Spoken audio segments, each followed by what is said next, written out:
The X Zone Radio Show with Rob McConnell is largely an opinion talk show. All opinions, comments, or statements of fact expressed by Rob McConnell's guests are strictly their own and are not to be construed as those of the X Zone Radio Show or endorsed in any manner by Rob McConnell, Relmar McConnell Media Company, the X Zone Broadcast Network, its affiliated networks, stations, employees, or advertisers.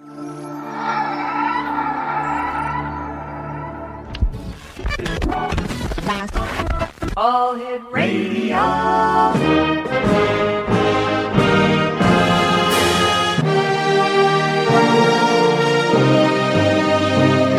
Welcome to the X Zone, a place where fact is fiction and fiction is reality.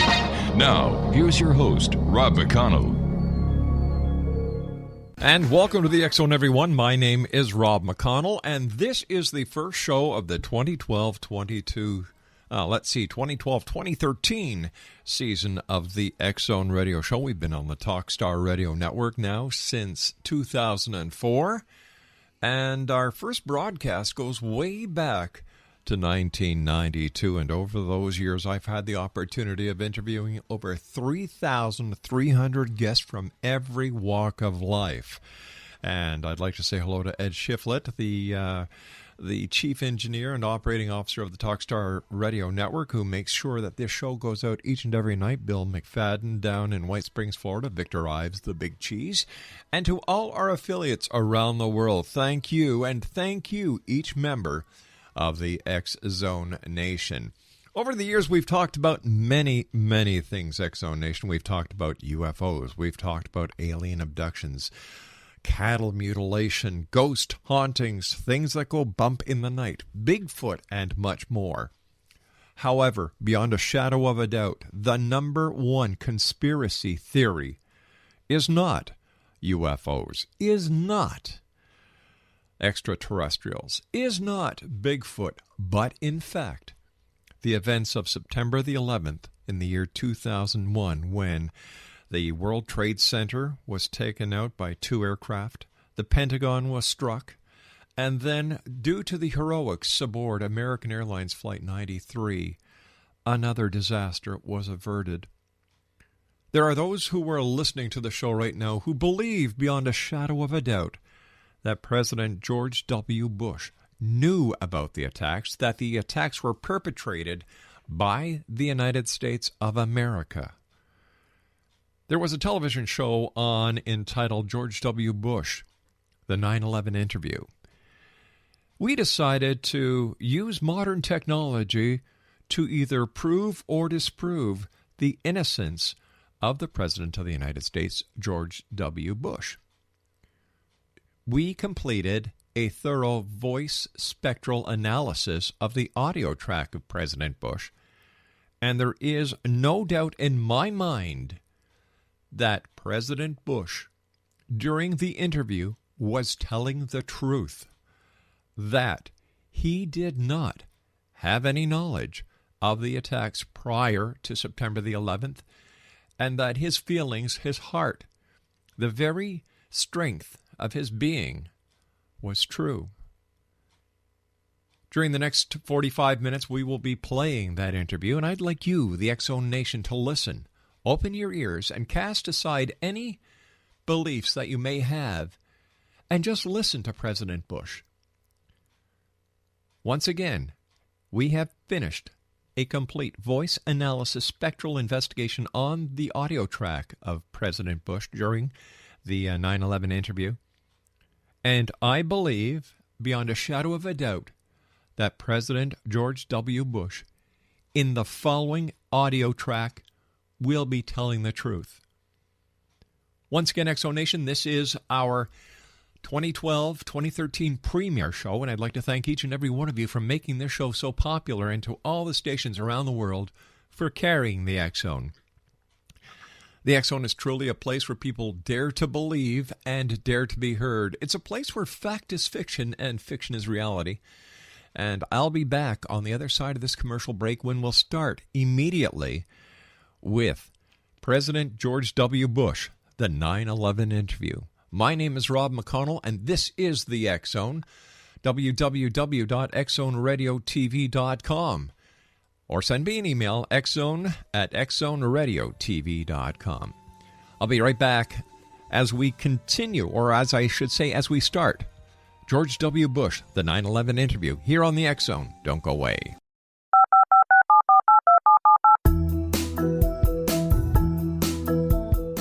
Did you know that when you're on the road with limited data or Wi-Fi, you can still listen to the X Zone Radio Show with Rob McConnell, The Science of Magic with Gwilda Wiyaka, X-1, Dimension X, Space Patrol, and every minute of the X Zone broadcast network by calling 213-401-0080, courtesy of Audio Now.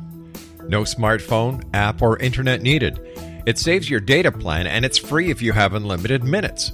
Call 213-401-0080 to listen on any phone, anytime, anywhere. Remember, 213-401-0080 for the best of the paranormal, parapsychology, and sci-fi radio programming anywhere, 24/7, 365.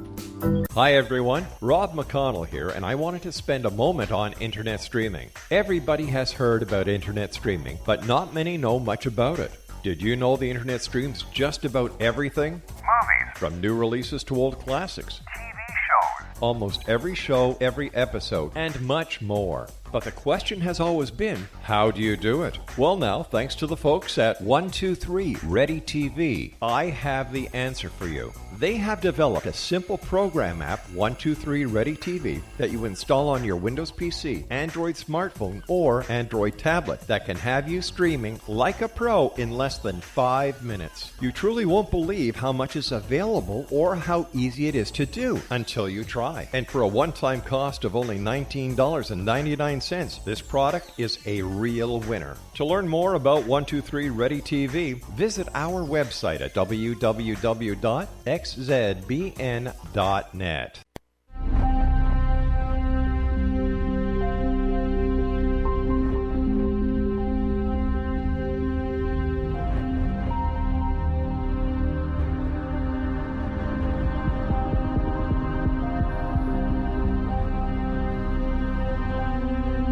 September the 11th was a monumental day in our nation's history. It was a significant day, and it was obviously, it changed my presidency. I went from being a president that was primarily focused on domestic issues to a wartime president. Something I never anticipated, nor something I ever wanted to be.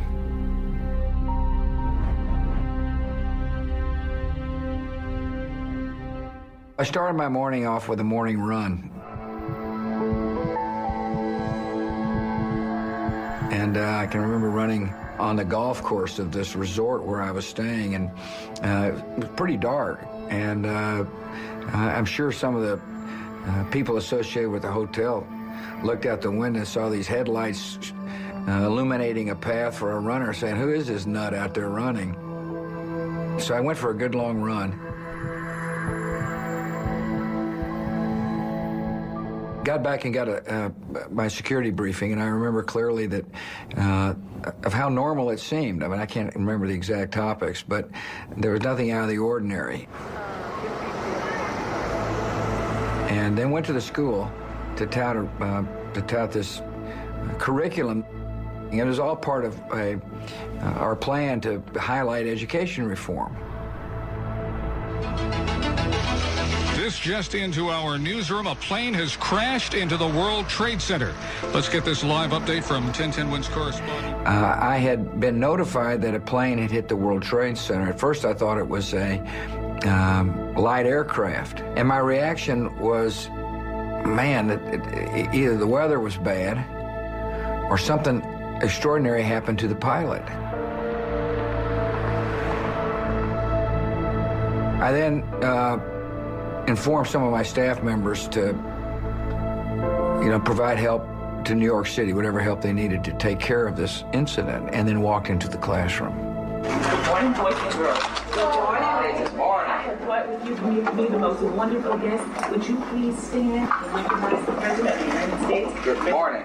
The classroom was full of kids who were reading. Read this word the fast way. Get ready. Mad. Yes, mad. Get ready. Cat. Yes, cat. Get ready. And in the back of the classroom was a full press corps and staffers and some adults. And I'm intently listening to the lesson. Read these words the fast way. Get ready. May. Yes, may. And I felt a presence behind me.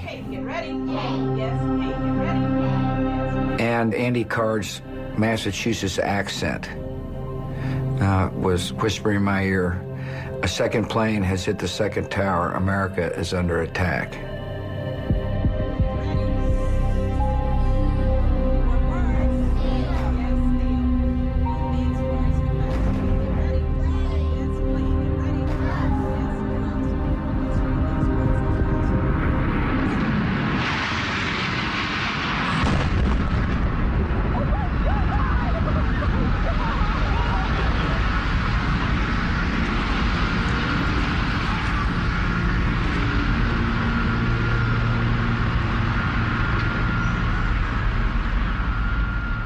My first reaction was anger. Who the hell would do that to America? And then I immediately focused on the children and the contrast between the notion of an attack and the innocence of children clarified my job, and that's to protect people. Instantly after that, the press corps started getting the calls. And it was like watching a silent movie. In the back of the room, reporters were on their cell phones. They were getting the same message I got, which meant that a lot of people would be watching my reactions to this crisis. So I made the decision not to jump up immediately. I didn't want to, and leave the classroom. I didn't want to rattle the kids. I wanted to project a sense of calm.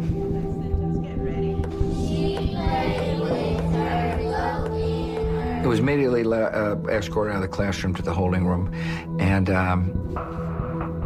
started making some phone calls and watched the footage from New York City. A major disaster in New York City this morning. Both towers of the World Trade Center have been hit by aircraft. Both are in flames. Both suffered explosions. Obviously, I was horrified like everybody else, but unlike everybody else, I had a job to do at that particular moment. I'd been in enough crises as governor to know that the first thing the leader of an organization or a state or a country's got to do is project calm. Because if the leader is not calm, it's likely many others won't be calm either. So I hastily scribbled a statement and went into a classroom full of parents who were expecting to hear the president say, "Man, what a great reading program you have," and instead heard the president say, "America's been attacked." Please ensure all cell phones and pagers are off at this time. Thank you.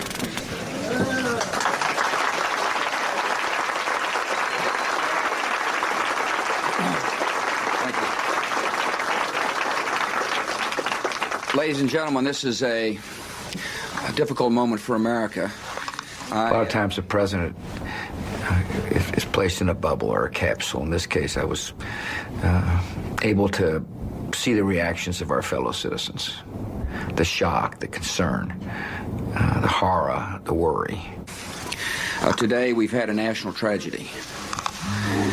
2 airplanes have crashed into the World Trade Center in an apparent terrorist attack on our country. And I didn't linger much in the classroom after I'd given my statement because the Secret Service was anxious to get me on the move. I was immediately whisked away from the school, put into the armored limo that always follows the president, and we're flying down the highway.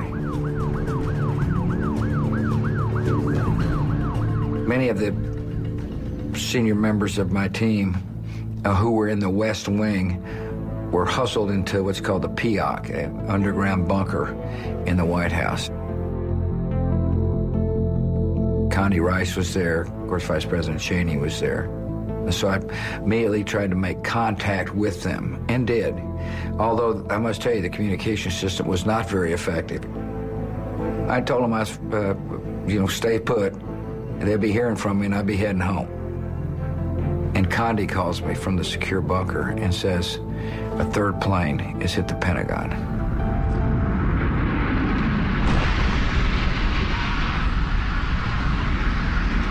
Also, there is a fire and an explosion at the Pentagon this morning.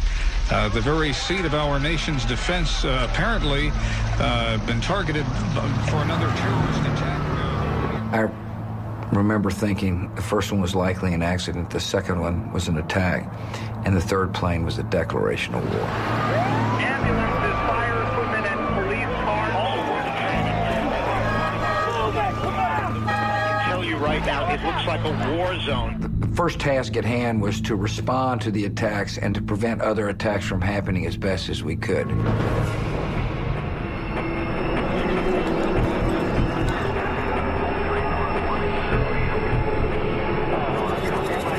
I got to the base of the plane, and the whole situation looked different. People were armed.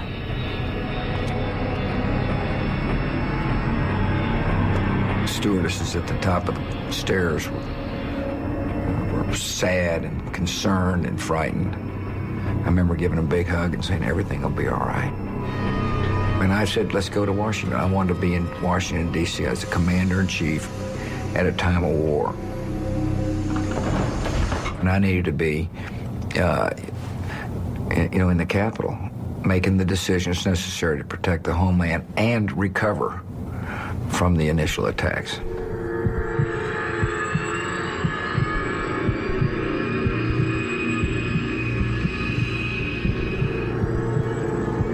Once we got on that plane, I cranked Air Force One up and took up straight up.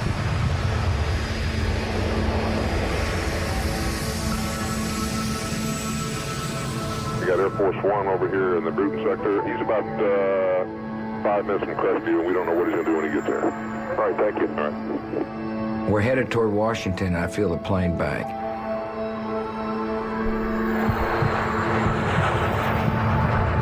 And Andy Card, Eddie Morenzo, the head of the Secret Service, came and said, you're not going back to Washington.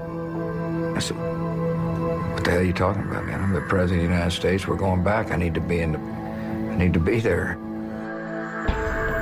And President Bush is not returning to Washington. The White House is not saying where he is heading, but the president was out of Washington at the time. I wasn't happy about it. And I told him, I said, we're going to Washington. And then they held their ground because they felt it would be irresponsible for me to head back into a city that had just been attacked when, in fact, we didn't know what else might come. I got Air Force One over here at the Bruton sector, and he's been given a clearance after Crestview to go where any way he wants to, so be on standby. He may be heading your way. Okay. Thanks. He's about 5 minutes from Crestview, and we don't know what he's going to do when he gets there. All right, thank you. All right. When the third plane hit the Pentagon, the magnitude of the attacks grew dramatically. I came to the conclusion that we were at war. Developments coming fast and furious this morning. The White House has been threatened with a terrorist attack. The West Wing of the White House has been evacuated as a precaution. These incidents are happening so quickly, relatively speaking, that my first focus was what can we do to stop attacks, and how do we to respond to those that happened. If I can break in for just a moment, this late word just coming in to us. The FAA has closed off all airports across the country. No takeoffs. We realized that the enemy was using commercial aircraft or aircraft to attack us. All airports nationwide. Where were you on September the 11th, 2001? This is our version of George W. Bush, the 9/11 interview. As I said at the beginning of this segment, we have done a complete voice spectral analysis of President Bush's interview. It is our opinion that during the entire interview, President Bush was telling the truth. I'll be back on the other side of this commercial break. We will go right back to this interview as the X Zone continues with yours truly, Rob McConnell, from our studios in beautiful Hamilton, Ontario, Canada. Don't go away. This is the X Zone Broadcast Network, broadcasting worldwide on broadcast affiliates and satellite program providers, including CNN Broadcast Network, Sirius Satellite Network, Star Media, Good News Radio Network, Angel Broadcast Network, Wiki Broadcast Network, and WPBN TV. For more information on the X Zone Broadcast Network, visit us at www.xzbn.net.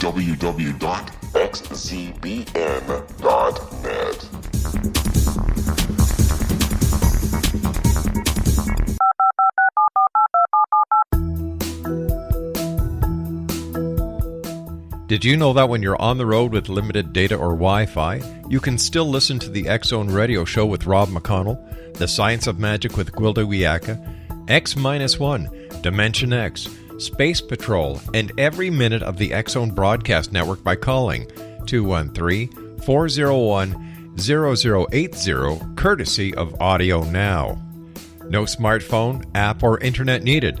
It saves your data plan, and it's free if you have unlimited minutes. Call 213-401-0080 to listen on any phone, anytime, anywhere. Remember, 213-401-0080 for the best of the paranormal, parapsychology, and sci-fi radio programming anywhere, 24/7, 365. Hi everyone, Rob McConnell here, and I wanted to spend a moment on internet streaming. Everybody has heard about internet streaming, but not many know much about it. Did you know the internet streams just about everything? Movies. From new releases to old classics. TV shows. Almost every show, every episode, and much more. But the question has always been, how do you do it? Well now, thanks to the folks at 123 Ready TV, I have the answer for you. They have developed a simple program app, 123 Ready TV, that you install on your Windows PC, Android smartphone, or Android tablet that can have you streaming like a pro in less than 5 minutes. You truly won't believe how much is available or how easy it is to do until you try. And for a one-time cost of only $19.99, this product is a real winner. To learn more about 123 Ready TV, visit our website at www.xzbn.net. I came to the conclusion that we were at war. Developments coming fast and furious this morning. The White House has been threatened with a terrorist attack. The West Wing of the White House has been evacuated as a precaution. These incidents are happening so quickly, relatively speaking, that my first focus was what can we do to stop attacks, and how are we to respond to those that happen. If I can break in for just a moment, this late word just coming into us. The FAA has closed off all airports across the country. No takeoffs. We realized that the enemy was using commercial aircraft or aircraft to attack us. All airports nationwide shut down. And the best way at that point in time to protect our country was to force every airplane down. And therefore, any airplane left up would be viewed as potentially hostile. Not only was I having trouble communicating with people on the ground, the images of the attacks were kind of flickered back and forth on the TV. And I was very frustrated, of course. We'd be flying through these TV zones, and you'd see images of 9/11, of the incidents on 9/11. And then as we got out of the coverage, they'd die off.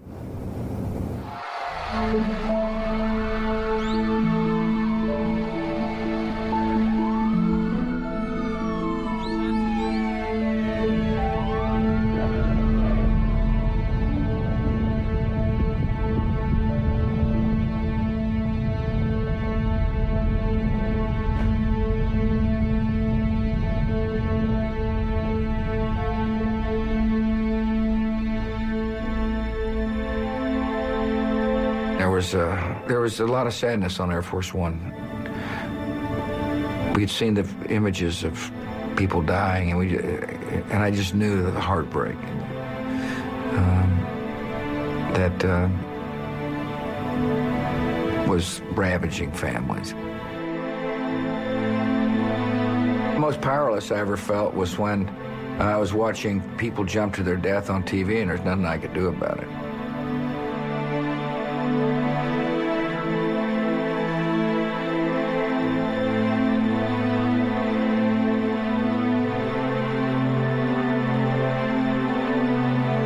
We didn't know if there were other planes that had been hijacked.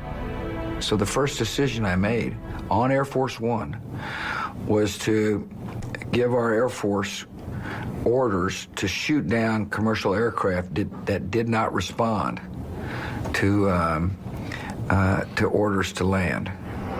It would have been awfully difficult for an Air Force pilot to shoot down a commercial airliner full of our citizens, and yet that was a decision I made because I thought it's the best way to protect the country at that point in time. I was informed that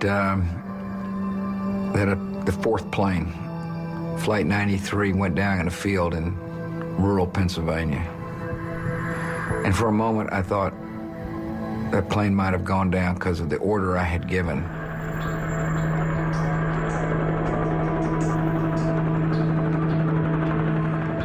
It took a while for us to get the information on Flight 93, but eventually we learned about the heroics of the passengers on that airplane. It became apparent we were facing a new kind of enemy. This is what war was like in the 21st century.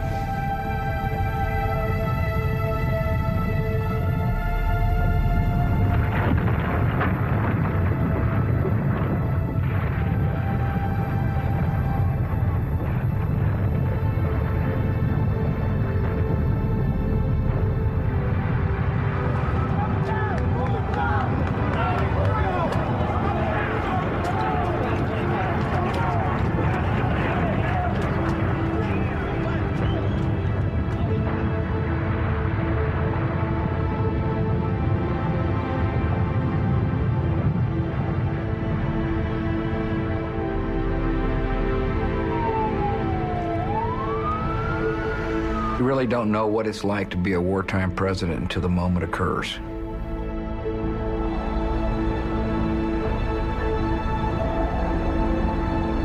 I never campaigned on, please elect me, I'll be the kind of wartime chief you'll be proud of. The war came upon us unexpectedly.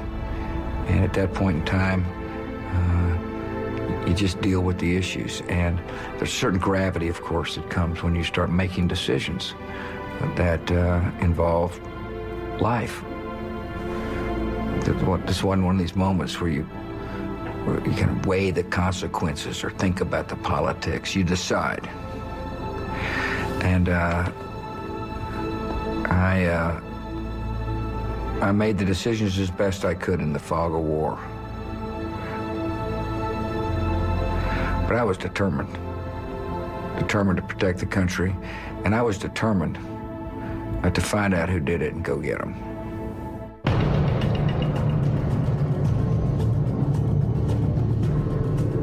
Okay, I'll just show Air Force One westbound. He's radar contact 2577. Yeah, don't question about where he's going.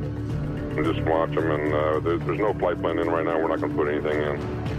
Copy that. Thank you. Air. I was frustrated I wasn't at the command center in Washington. I was frustrated that I was flying around the country. I was frustrated we'd been attacked, and I was frustrated the communication system wasn't working any good. But in a moment of crisis like this, it's important not to be frustrated. It's important to be focused on the task at hand, which was to gather information and make decisions, in this case, on how to protect the country and respond to the attacks.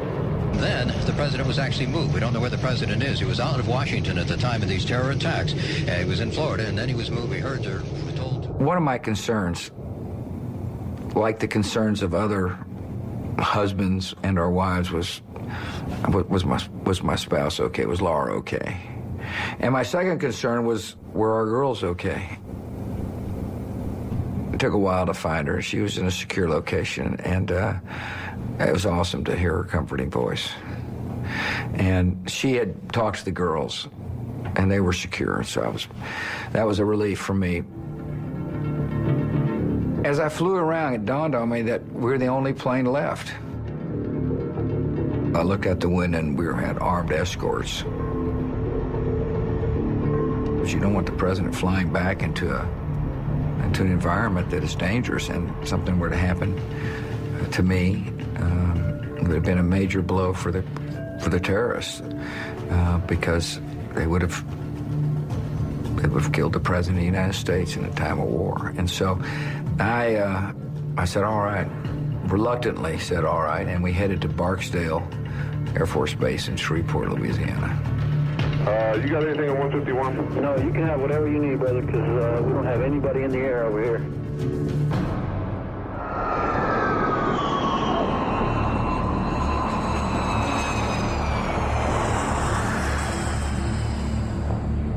We landed at Barksdale, and it was surreal because Barksdale was in the midst of a exercise that utilized armed bombers. And so we landed on this base full of armed bombers that were being heavily guarded by, armed troops. And it was like flying in the midst of a combat zone itself.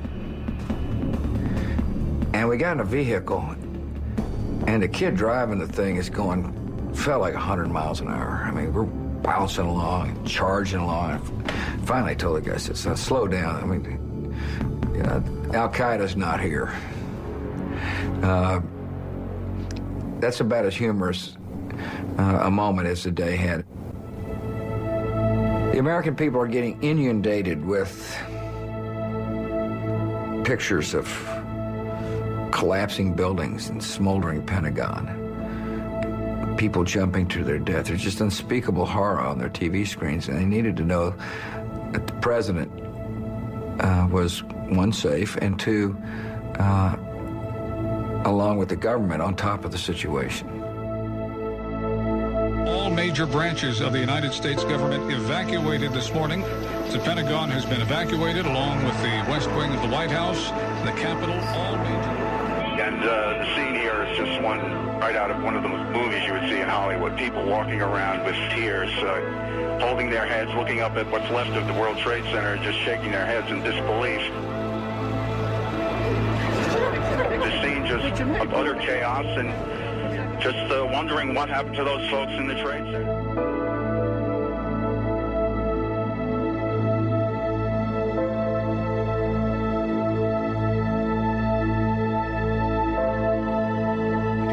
From President Bush shortly. We told you he's not returning to Washington. He is not in Washington. He is currently in Louisiana, and will have something to say tonight.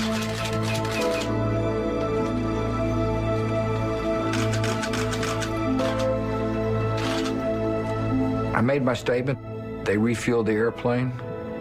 We trimmed down the traveling party on Air Force One, and we're headed to Offutt Air Force Base. Freedom itself was attacked this morning by a faceless coward, and freedom will be defended. The full resources of the federal government are working to assist local authorities to save lives and to help the victims of these attacks. Our military at home and around the world is on high alert status. The resolve of our great nation is being tested. But make no mistake, we will show the world that we will pass this test. That is President Bush. Now, that, by the way, just to point out what is going on, was actually taped earlier. The president made that statement. It was videotaped. We just heard it. And then the president was actually moved. He apparently is being obviously well protected.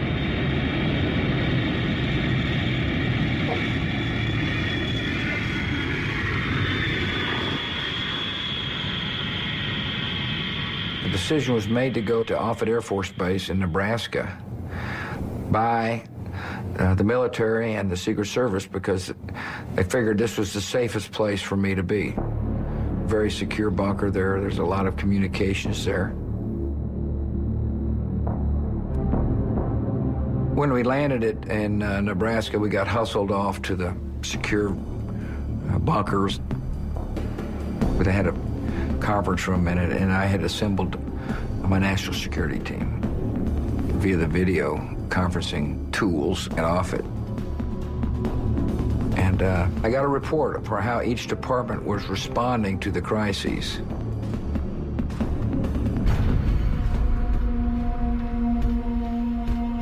My question was, who did it? The head of the CIA, George Tenet, believed it was Al-Qaeda. They had the earmarks of an Al-Qaeda attack. But Tenet wasn't that definitive yet. So my first indication it could be Al-Qaeda was during the national security meeting at Offutt Air Force Base. It's during this moment that I made the decision I'm going back to Washington over the objections of just about everybody else. I'd had it. I'd said I need to get home.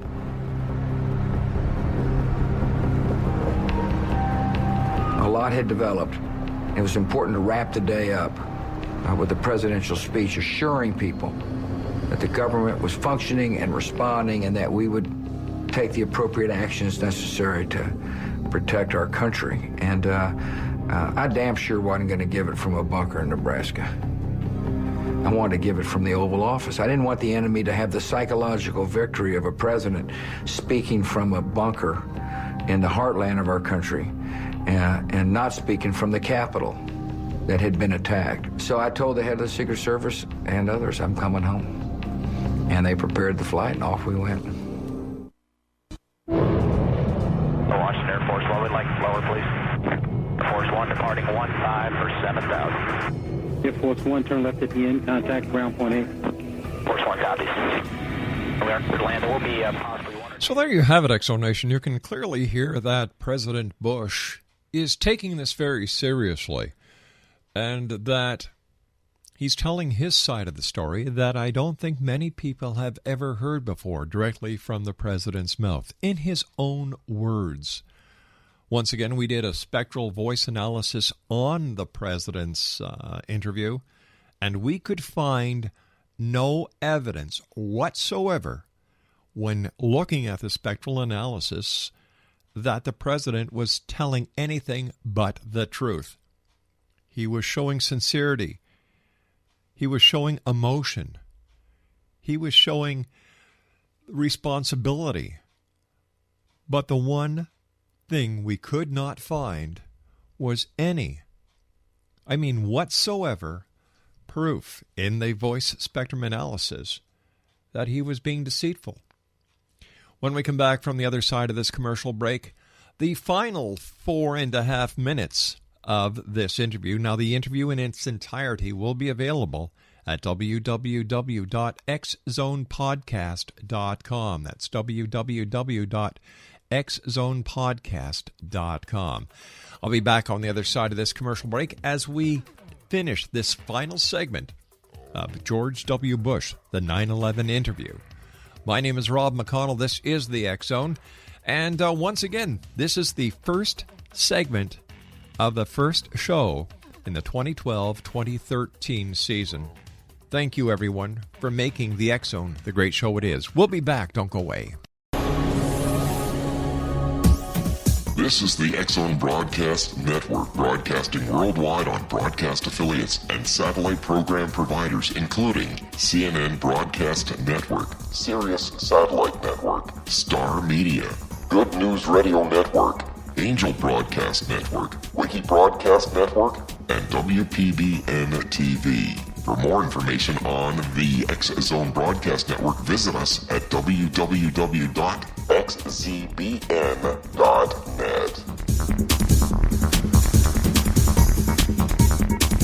Air Force 1, request approved.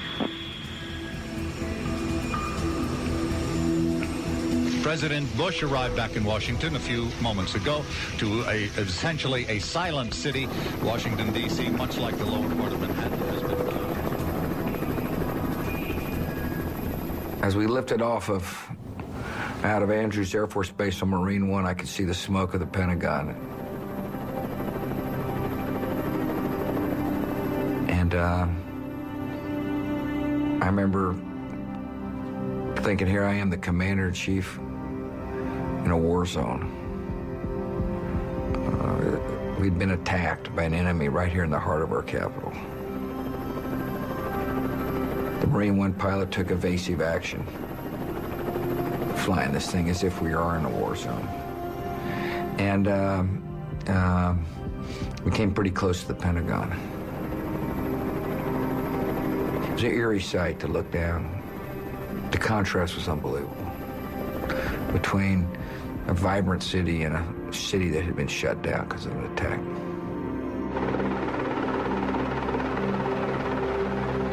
President Bush is back at the White House. He went directly to the Oval Office. We're now told we'll be speaking about an hour from now at 8:30. Live continuing coverage on 10. There was a debate in Washington about whether or not we should declare war.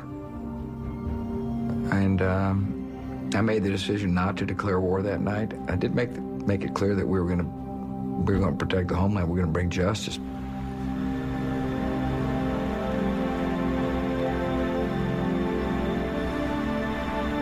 I headed back to the White House, to the PIOC.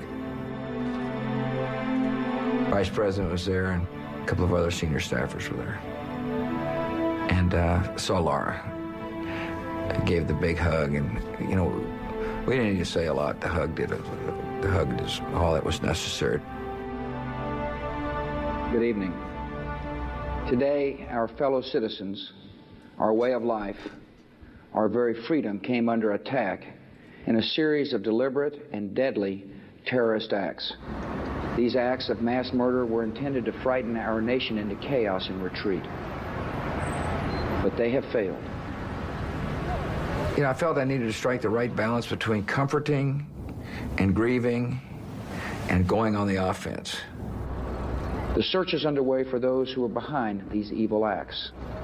We will make no distinction between the terrorists who committed these acts and those who harbor them. So the Oval Office speech was as close to a declaration of war as we could get without declaring war. This is a day when all Americans from every walk of life unite in our resolve for justice and peace. America has stood down enemies before, and we will do so this time.